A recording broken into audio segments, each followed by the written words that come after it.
The rifle barrel trembled in Cordelia May's hands as she peered through the crack in her cabin door. The Apache warrior stood motionless on her porch, his weathered hands raised in a gesture of peace, a makeshift sign hanging from his neck that read, "I'll work for food," in crude English letters. "Mama, who's that man?" 6-year-old Juniper whispered from behind her mother's worn calico skirt, her golden curls catching the afternoon light streaming through the doorway. Cordelia's heart hammered against her ribs.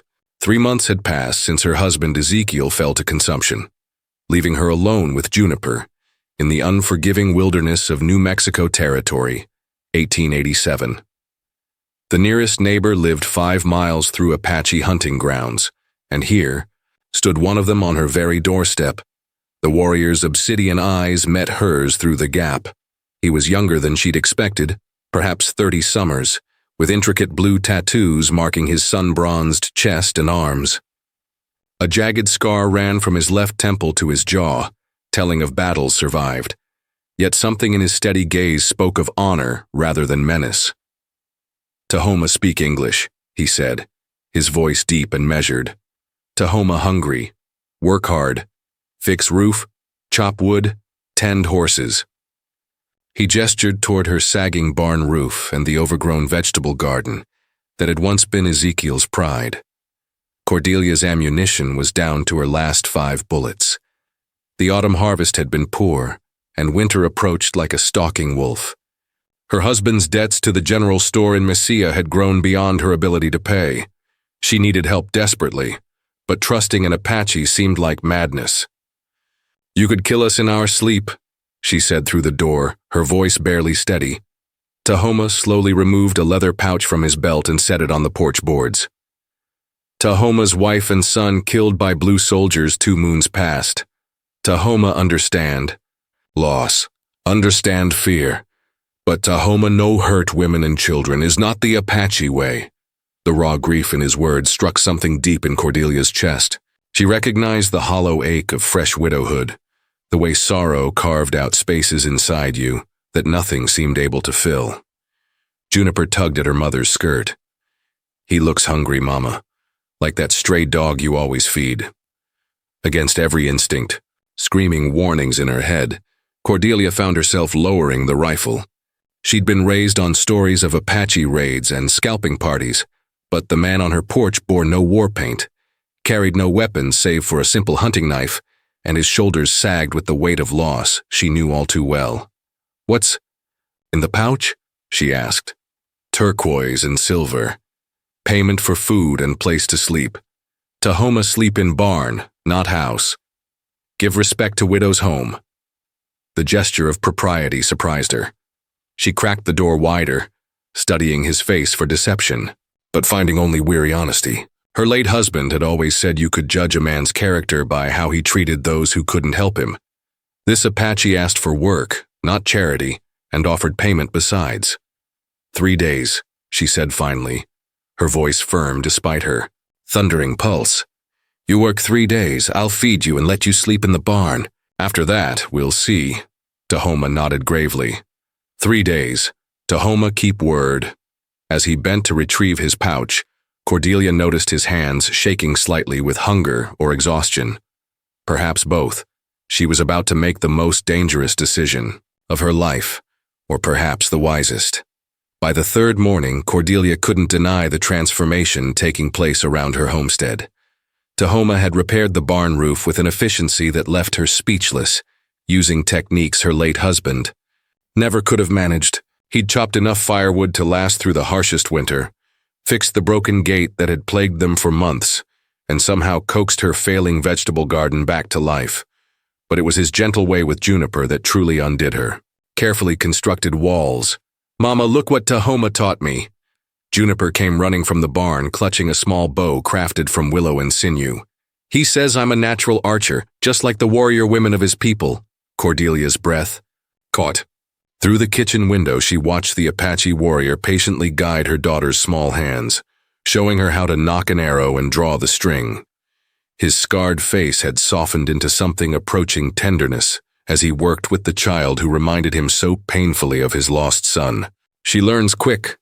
Tahoma had told Cordelia the previous evening as they shared a simple supper of cornbread and beans on the porch. Has her mother's strong spirit? The compliment had sent unexpected warmth through her chest. It had been so. Long since anyone had seen strength in her rather than burden or weakness. That night, as she tucked Juniper into bed, her daughter had peppered her with questions. Why doesn't Tahoma live in a house like us? Why do people say Apache are bad? He's not bad, Mama. He makes me laugh. Cordelia had found herself explaining the complex history between their peoples, the misunderstandings and violence that had torn the territory apart. But looking into her daughter's innocent eyes, she realized how little those old hatreds mattered when measured against kindness and honor. Now, watching Tahoma teach Juniper to shoot, she made a decision that would have scandalized the gossiping wives back in Messia. Tahoma, she called from the porch. Could I speak with you? He immediately set down the bow and approached, his expression respectfully attentive. Juniper skipped beside him, chattering about her improving aim.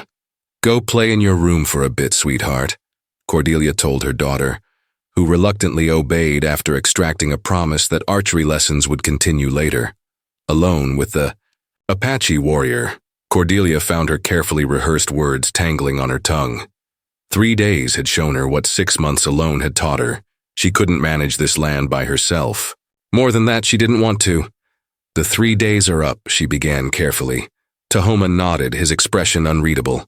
Tahoma, keep promise. We'll go now. No, the word burst from her lips before she could stop it. I mean, what if you stayed, not just for work, as part of this family?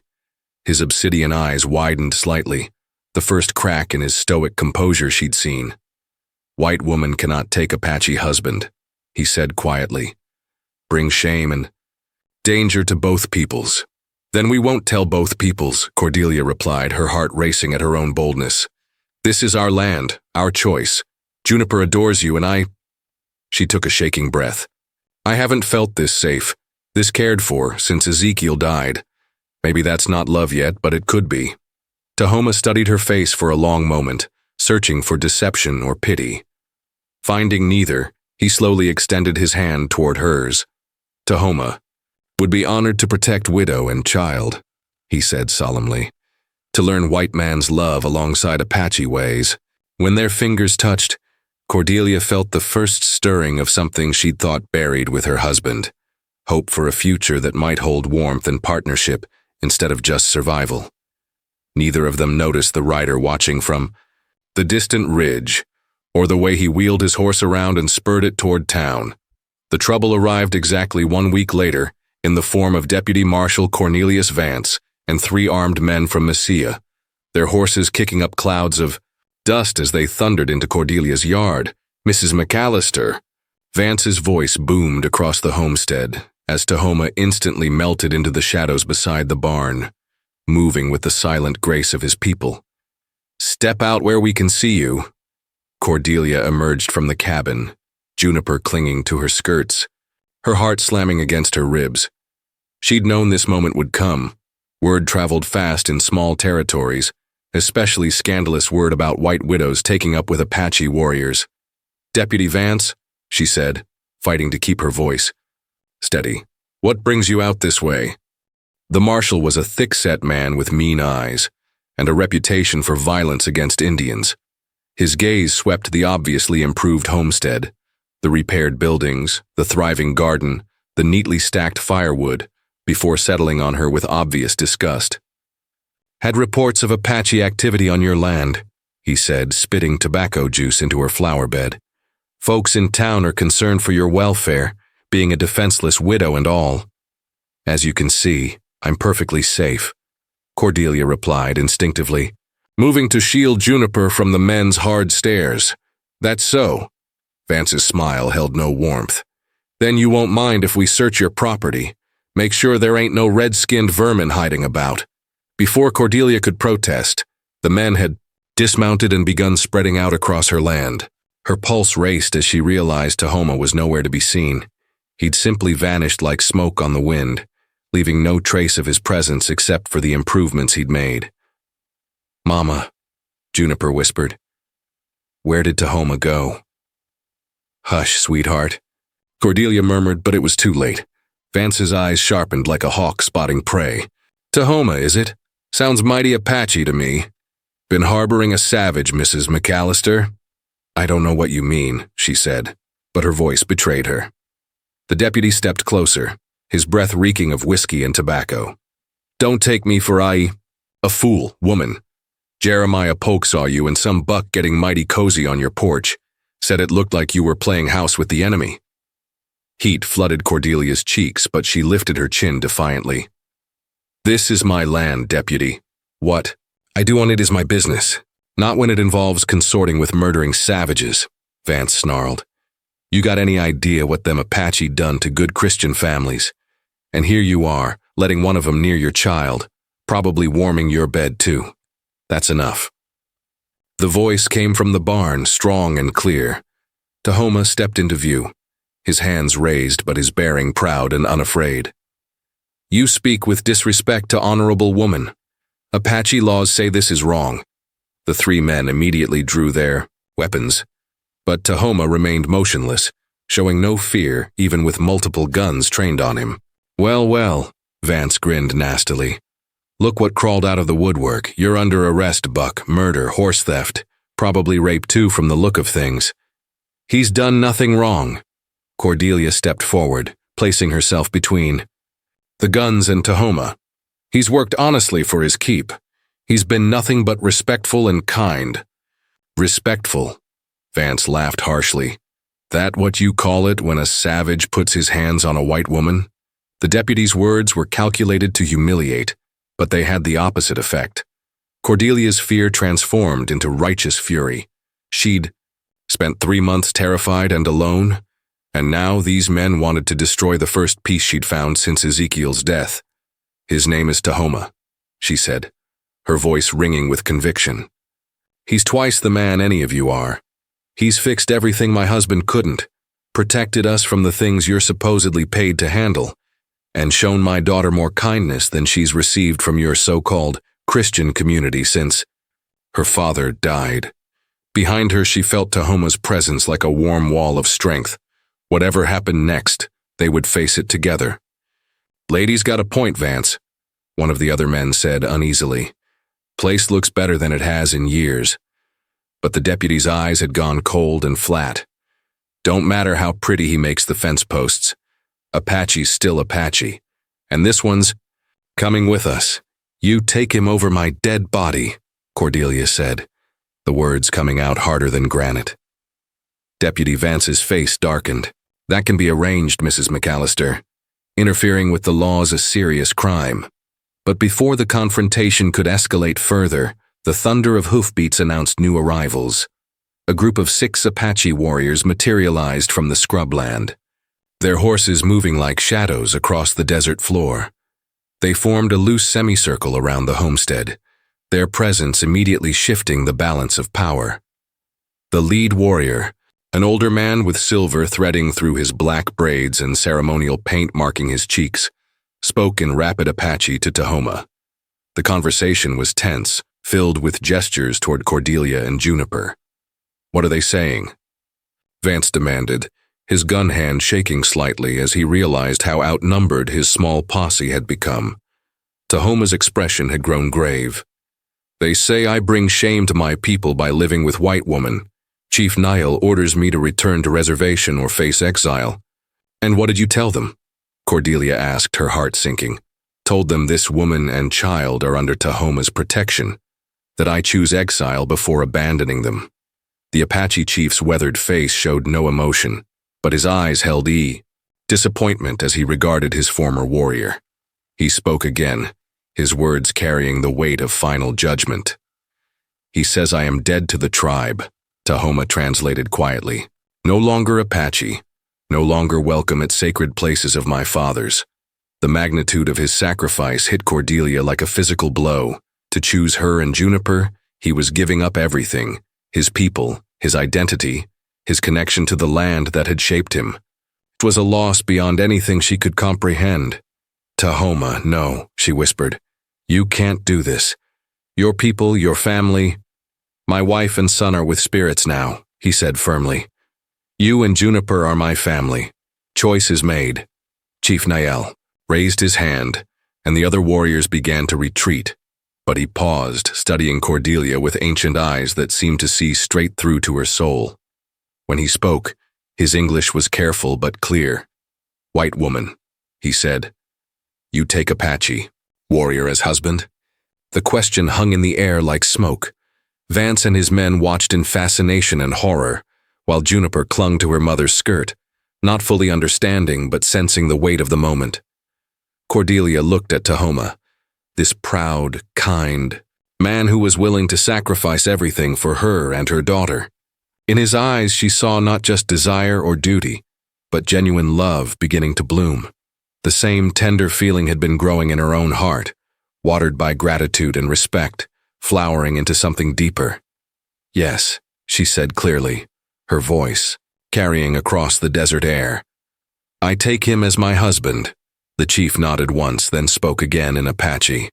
Tahoma's eyes widened in surprise, and he responded in their native tongue, his voice filled with emotion. What did he say? Cordelia asked. He says, if white woman accepts Apache warrior as true husband, not just convenience, then perhaps Tahoma not completely lost to his people, but must prove loyalty to new family same as showed loyalty to old. Chief Nail reached into his medicine. Began withdrew a small object, a silver pendant shaped like a thunderbird, its wings spread in protection.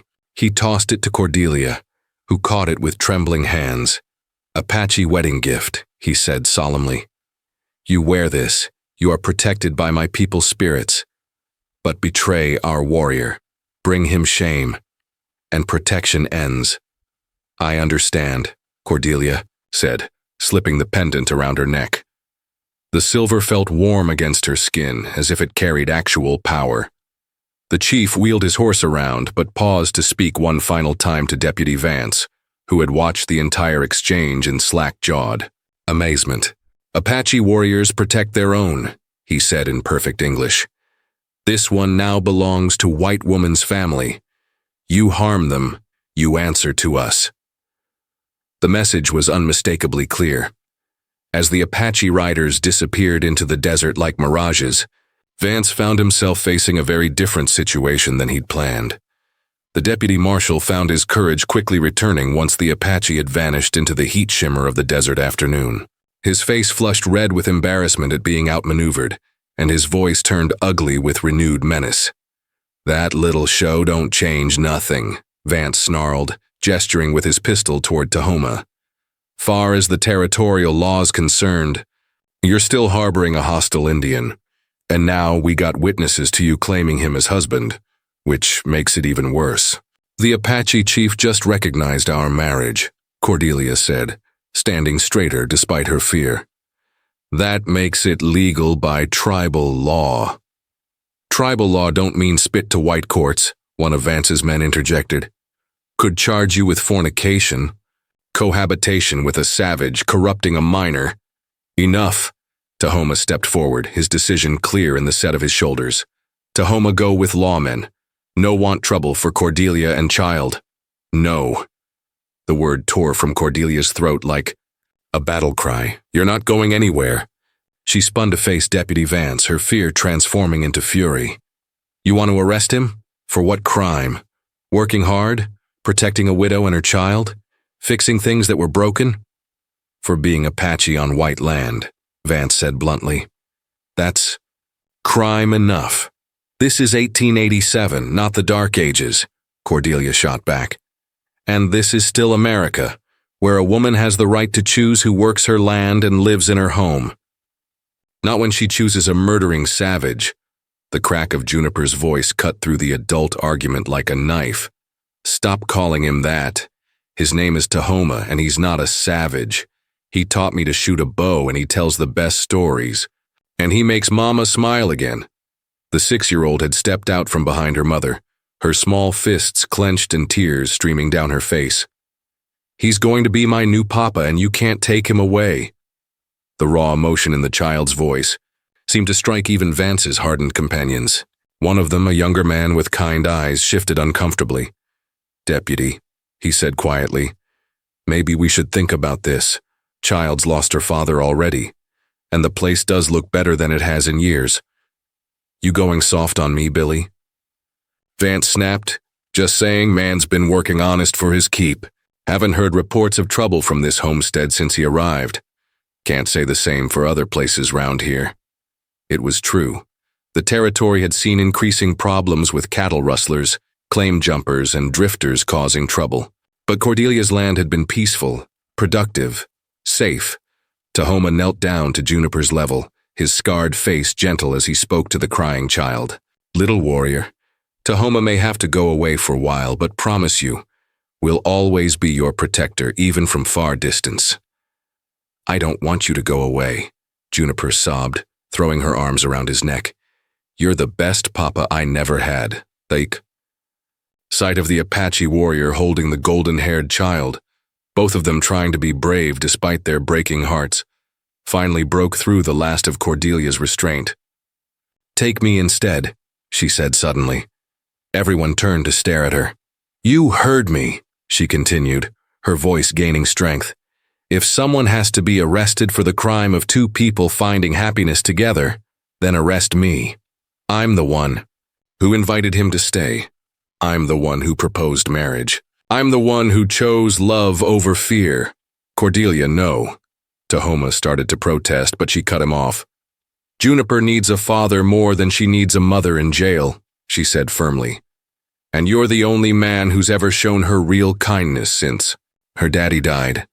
The bold declaration hung in the air like a thrown gauntlet.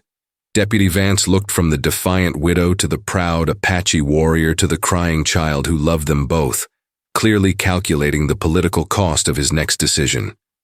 Just then, the sound of an approaching wagon made everyone turn. A familiar figure was driving toward them across the desert. Judge Ezra Whitman from the territorial courthouse, his white beard flowing in the wind. "Well, I'll be damned," Billy muttered. "What's the judge doing out here?"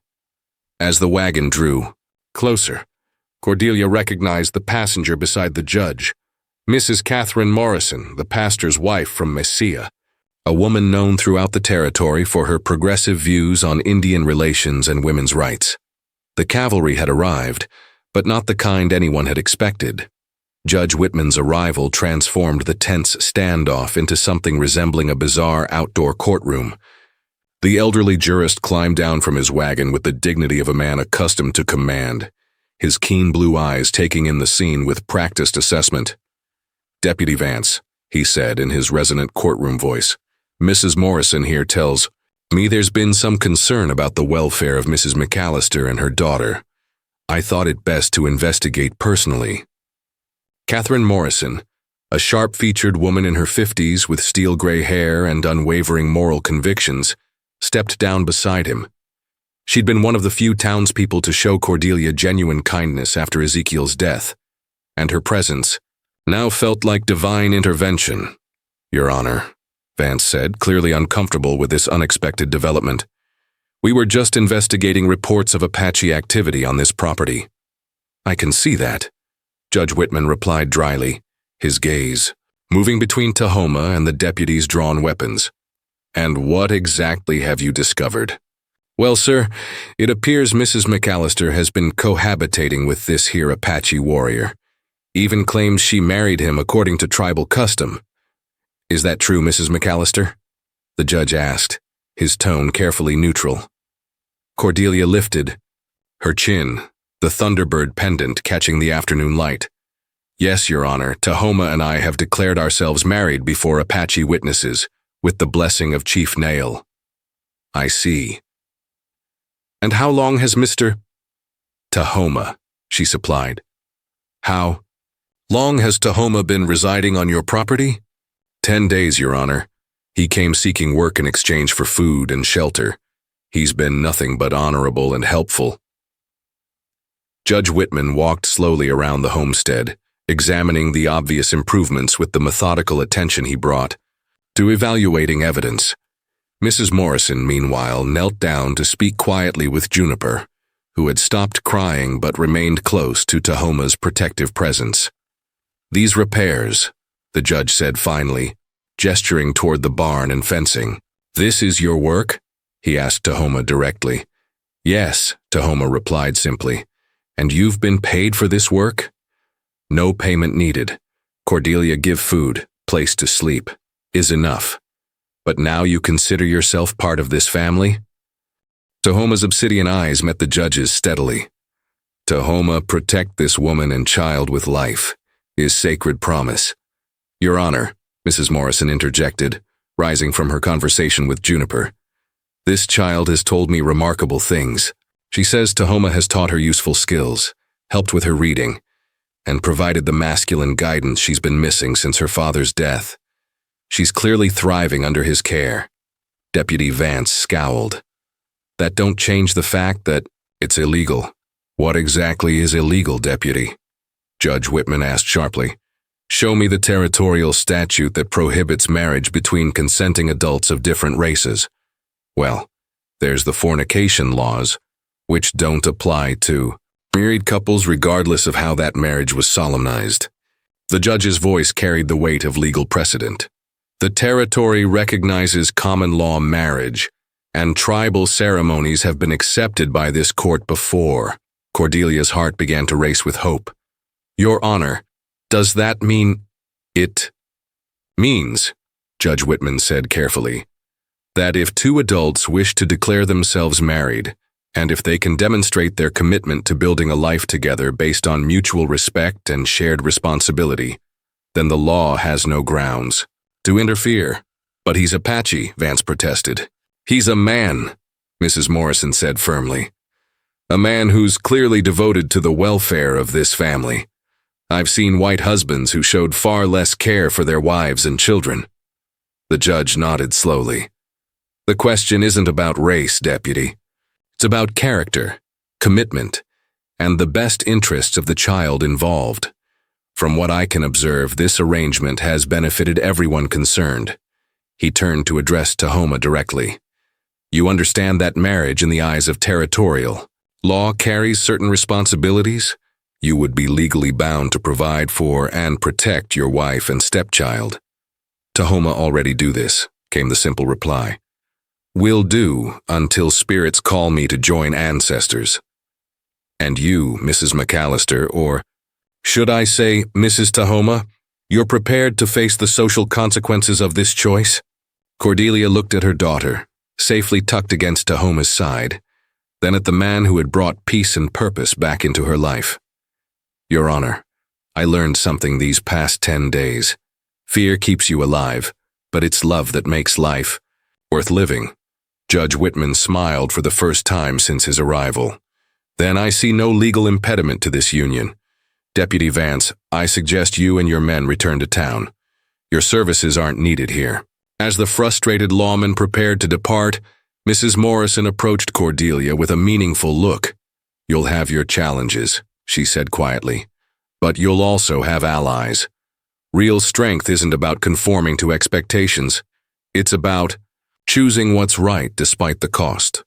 The sun was beginning to set over the New Mexico desert, painting the sky in shades of gold and crimson as a new chapter began for the unlikely family who had found each other across the vast divide of culture and circumstance. 6 months later, spring had transformed the McAllister homestead into something approaching prosperity. The vegetable garden flourished under Tahoma's careful tending. The livestock were healthy and multiplying, and Cordelia's debts to the general store had been completely paid off through the sale of Tahoma's intricate silverwork and her own expanded egg and produce business. But the greatest transformation was in the people themselves.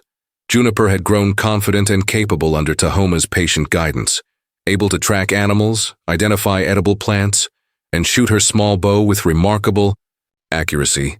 More importantly, she'd regained the security and joy that had been missing since her father's death. Her laughter rang across the desert mornings as she helped with chores or listened to Tahoma's stories of Apache legends and wisdom. Cordelia found herself changing too, growing stronger in ways she'd never imagined possible. The timid widow who had once trembled at shadows now stood her ground against anyone who questioned her choices. She'd learned Apache techniques for preserving food and making medicine from desert plants, while teaching Tahoma to read and write English with greater fluency. Their love had deepened slowly, built on daily acts of care and mutual respect, rather than passion alone. It was a steady, enduring feeling that promised to weather whatever storms might come. The social challenges Mrs. Morrison had predicted had indeed materialized. Several families in Mesilla refused to trade with them, and there were whispered conversations that stopped abruptly when Cordelia entered the general store. But there were allies too. Judge Whitman made a point of visiting regularly. Mrs. Morrison brought books and news from town, and even some of the other struggling homesteaders had begun seeking Tahoma's help with repairs and advice about desert farming. The most surprising development had come from an unexpected source. Chief Nail had returned twice, each time bringing small gifts and staying to share meals and conversation. Though Tahoma remained technically exiled, the chief's visit suggested a gradual acceptance of his choice, perhaps even a grudging respect for the white woman who had proven worthy of an Apache warrior's devotion. On this particular spring morning, as Cordelia kneaded bread on the porch while watching Tahoma teach Juniper to identify animal tracks in the dirt yard, she reflected on how much their world had changed since that terrifying afternoon when a hungry stranger had knocked on her door. "Mama," Juniper called, racing up the porch steps with excitement bright in her eyes. "Tahoma says I'm ready for my first hunting trip. Just for rabbits, but still." "Is that so?" Cordelia smiled, wiping flour from her hands. "And what does your father think about proper safety for such an important expedition?" The word father still felt new on her tongue, but it fit perfectly. Tahoma had never tried to replace Ezekiel in Juniper's memory. Instead, he'd helped her understand that love wasn't a finite resource, that honoring her first father's memory while embracing her second father's guidance was not only possible, but healthy. "Father says I must promise to obey all his instructions and never leave his sight," Juniper replied solemnly, using the formal title she'd adopted for Tahoma. "And I have to help skin and clean anything we catch because wasting the animal's sacrifice would be disrespectful." "Very wise," Cordelia agreed, noting how naturally her daughter had absorbed Apache values about respecting nature and taking only what was needed. Tahoma approached the porch, his face creased with the quiet contentment that had replaced the haunted grief she'd first seen in his eyes. "Cordelia worry about daughter hunting?" he asked gently. "No more than any mother worries," she admitted. "But I trust you to keep her safe. You've never given me reason not to." He climbed the steps and took her flour-dusted hands in his calloused. "From the 6 moons ago, Tahoma come here hungry man with empty heart. Now have family, purpose, reason to greet each sunrise. And I was a terrified widow trying to survive each day," Cordelia replied softly. "Now I wake up knowing I'm not facing the world alone." Juniper wrinkled her nose at their mushy talk and bounded back into the house to pack supplies for the hunting expedition. Through the open door, they could hear her singing an Apache lullaby Tahoma had taught her, the foreign words flowing naturally from her young tongue. "She will grow up understanding both worlds," Tahoma observed. "We'll be strong like her mother, wise like desert peoples. She'll be her own person," Cordelia corrected gently, "taking the best from both her heritage and her choices, just like we have." As if summoned by their conversation, a cloud of dust on the horizon announced approaching visitors. But instead of the tension such sights used to provoke, Cordelia felt only curiosity. Their love had created something new in this harsh land, not just a mixed marriage, but a true blending of cultures, a family that honored multiple traditions while creating its own. Judge Whitman's wagon appeared through the heat shimmer, but this time he wasn't alone. Mrs. Morrison sat beside him as usual, but behind them rode Chief Nail and 2 younger Apache warriors, followed by a small group of townspeople, including the pastor and several shopkeepers from Mesilla. "Looks like we're having company," Cordelia said, smoothing her apron. Tahoma's hand found hers, their fingers intertwining with practiced ease. "Whatever comes, we face together," he said simply. As the unlikely procession approached their homestead, Cordelia realized this was more than just a social visit. This was recognition, acceptance, perhaps even celebration of what they'd built against all odds. Their story had begun with desperate hunger, his for food and purpose, hers for security and hope, but it had grown into something neither could have imagined: a love that bridged worlds, a family that defied conventions, and a future that promised to be richer for having embraced both difference and similarity. The Apache warrior and the pioneer, Widow had found their happy ending not in spite of their different worlds, but because of them. In choosing each other, they'd chosen courage over fear, love over prejudice, and hope over despair. As their visitors dismounted and prepared to join them for what was clearly going to be a celebration, Tahoma squeezed Cordelia's hand and smiled. "Today is good day for new beginnings," he said. "Every day is," she replied, and meant it with all her heart.